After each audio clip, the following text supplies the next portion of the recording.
السلام علیکم دوستو، ایک نصیحت آموز اور سبق آموز کہانی کی طرف بڑھتے ہیں، جس سے ہمیں زندگی میں ایک لیسن مل سکتا ہے، ایک سبق حاصل ہو سکتا ہے۔ ایک شخص نے کہا کہ میری بیوی میرے پاس سو رہی تھی، اسی دوران مجھے فیس بک کا ایک نوٹیفیکیشن ملا۔ ایک لڑکی نے مجھے فرینڈ لسٹ میں شامل کرنے کی ریکویسٹ سینڈ کی۔ میں نے سوچا کہ دیکھوں یہ کون ہے۔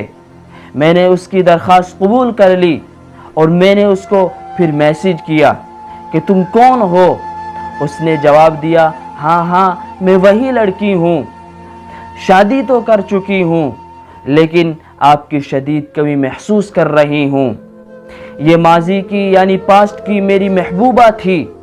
وہ ایک خوبصورت لڑکی تھی جس کے ساتھ میں نے اپنی زندگی کا ایک اہم اور قیمتی وقت گزارا تھا، لیکن میں نے اس حیثیت سے چیٹ کو بند کر دیا تھا کہ میری بیوی برابر میں سو رہی تھی۔ وہ گھر کا سارا کام کر کے تھک ہار کر گہری نیند سو رہی تھی۔ پھر میں نے بیوی کی طرف دیکھا تو سوچنا شروع کر دیا کہ وہ کیسے خود کو اتنی محفوظ کرتی ہے اور انجان گھر میں اتنے آرام سے سو سکتی ہے۔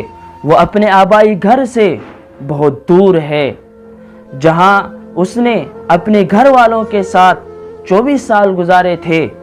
جب وہ ناراض یا غمزدہ ہوتی تو وہاں اس کی والدہ اس کے لیے موجود تھی تاکہ اپنی والدہ کی گود میں رو سکے۔ اس کے بھائی بہن اس کے لیے لطیفے سنا سکتے تھے جس سے وہ ہنسنے لگے۔ اس کے والد اس کے پسند کی سب چیزیں لاتے۔ یہ سارے خیالات میرے ذہن میں گردش کر رہے تھے کہ کیسے اس خاتون نے میرے لیے اتنی قربانی دی ہے۔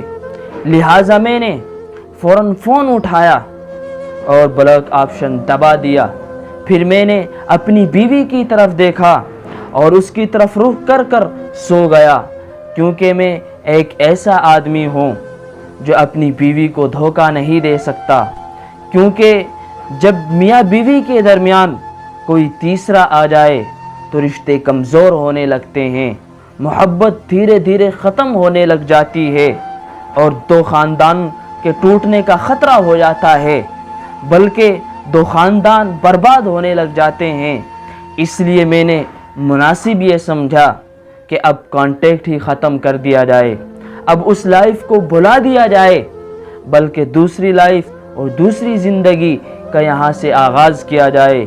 اپنی بیوی سے ہی محبت کی جائے، اس کو ہی ہم سفر بنایا جائے، اس سے ہی پیار و محبت کی باتیں ہوں، اس سے ہی ایک اچھا وقت گزارنے کا وعدہ ہو، اور اپنی لائف کو، اپنے گھر کو، اپنے خاندان کو بچانے کی اور عزت کی یہ ذمہ داری بھی ایک مرد اور ایک عورت کے ہاتھ میں ہی ہوتی ہے۔